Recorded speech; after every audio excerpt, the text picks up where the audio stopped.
नमस्कार किसान भाइयों। स्वागत है आपका शिवाजी कृषि फार्म पर। किसान भाइयों, आज हमारे गन्ने की अवस्था लगभग 65 दिन की हो चुकी है और आज हम इसमें दूसरे खाद का प्रयोग करने वाले हैं। पहले खाद में हमने इसमें urea, DAP, muriate of potash, humic acid, chlorpyrifos और जो हेक्साकेप्टोन फंगिसाइड है उसका प्रयोग किया था। गन्ने में पहले खाद लिंक आई बटन पर दिया गया है, जहां से आप उस वीडियो को देख सकते हैं। तो आज हम लगभग 65 दिन की अवस्था पर इस गन्ने में दूसरे खाद का प्रयोग करने वाले हैं।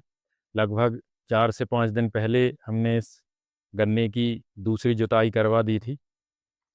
जुताई के 4 से 5 दिन बाद अब हम इसमें दूसरे खाद का प्रयोग करने वाले हैं। तो जो नाइट्रोजन का प्रयोग है लगभग गन्ने में 3 से 4 भागों में किया जाता है।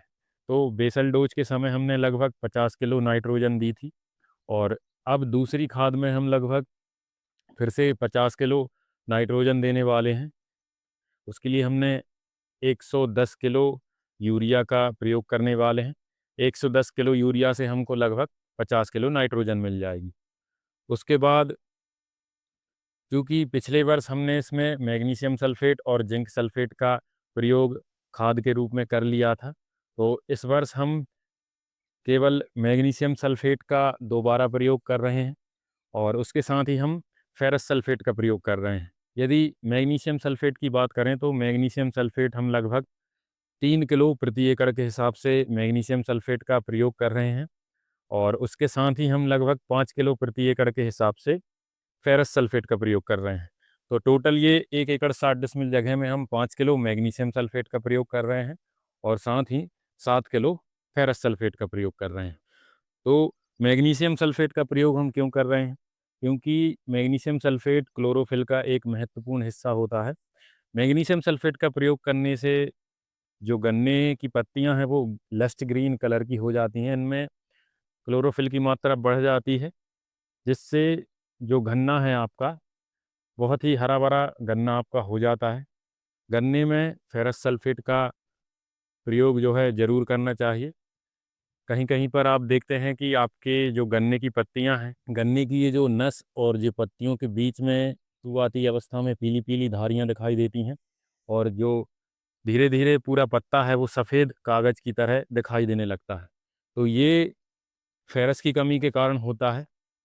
तो इस वजह से आपको वैसे तो बेसल डोज में ही आपको अधिकतर खादों की पूर्ति कर देनी चाहिए, लेकिन यदि आप कोई भी सल्फ़ेट खाद को जो फास्फेट खाद के साथ मिलाएंगे तो उसके रिएक्शन होके वो अघुलनशील पदार्थ में बदल जाते हैं। इस वजह से बेसल डोज के साथ इन खादों का सामान्यतः किसान भाई प्रयोग नहीं कर पाते।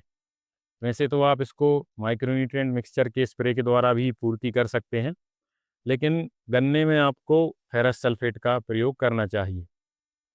या तो आप स्प्रे के माध्यम से दें या कुछ मात्रा में आप यूरिया के साथ उस खाद को मिलाकर दे सकते हैं। तो सबसे पहले हम यूरिया की एक लेयर बनाएंगे, उसके बाद उसके ऊपर एक लेयर हम मैग्नीशियम सल्फ़ेट की बनाएंगे, उसके बाद फेरस सल्फ़ेट की लेयर बना के खेत में डालने से पहले ही मिलाएंगे, क्योंकि फेरस सल्फ़ेट और मैग्नीशियम सल्फ़ेट जो है यूरिया के साथ मिलकर नमी पकड़ लेते हैं और बहुत ही जल्दी खाद गीली हो जाती है। तो जब भी आप खादों का प्रयोग करें तो प्रत्येक खाद की एक लेयर बना लें और डालने से ठीक पहले उसको मिला के पूरे खेत में बिखेर दें, जिससे कि जो खाद है वो नमी जल्दी से ना पकड़े और अच्छे तरीके से खाद का छिड़काव आपके खेत में हो जाए।